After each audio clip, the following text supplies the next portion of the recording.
So we're going to continue down the path of first hop redundancy protocols, and we're going to talk about GLBP, or the Gateway Load Balancing Protocol.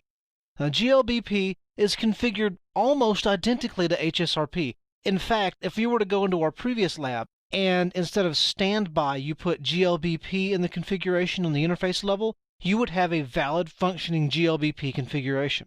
It would work just fine, although the commands to verify that it works are a little different. Obviously, you don't do standby, you do GLBP, but we'll get to that when we talk about the lab.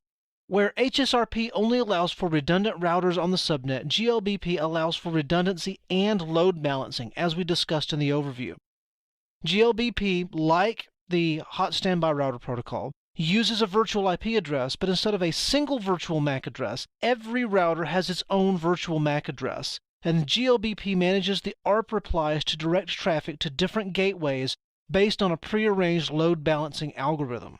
And again, we'll see all of this in action when we get into the lab, but let's go over some of the key terms.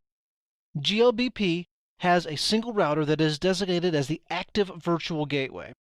Now, the active virtual gateway is kind of a misnomer. The AVG most always is a forwarder as well, meaning that it also forwards traffic off the subnet.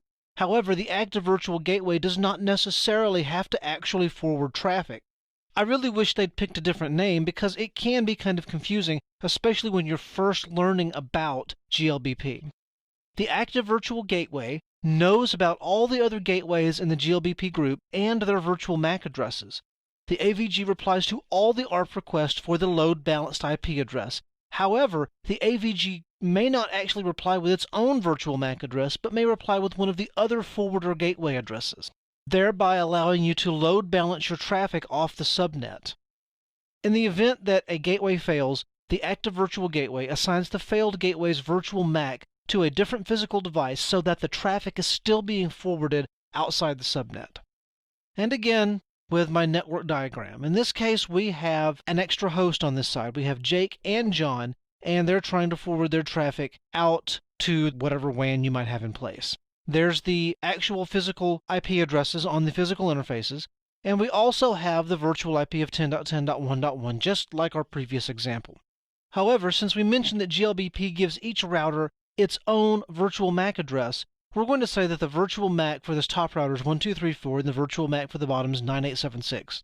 Obviously, those aren't real MAC addresses, but you'll see real MAC addresses when we get into the lab. We're also going to assume that this top router is the active virtual gateway.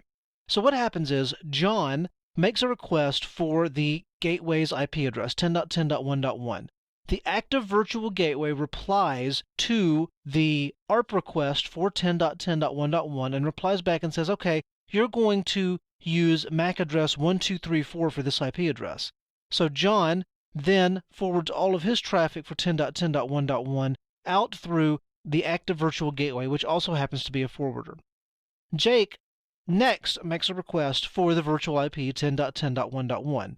The active virtual gateway says, well, I last handed out this virtual MAC. I'm going to hand out this virtual MAC next. And so the active virtual gateway tells Jake the MAC address for 10.10.1.1 is 9876.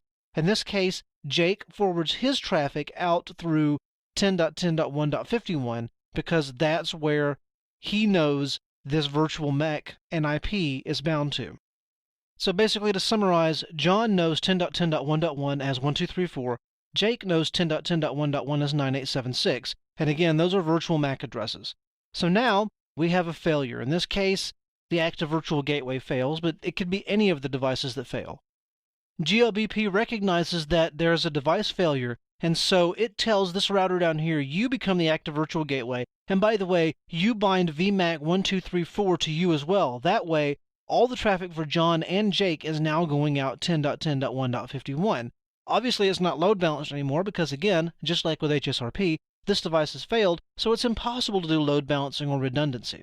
However, you have still achieved the end goal of having a redundant, load-balanced network without the clients ever having to realize that anything's happened at the network infrastructure level.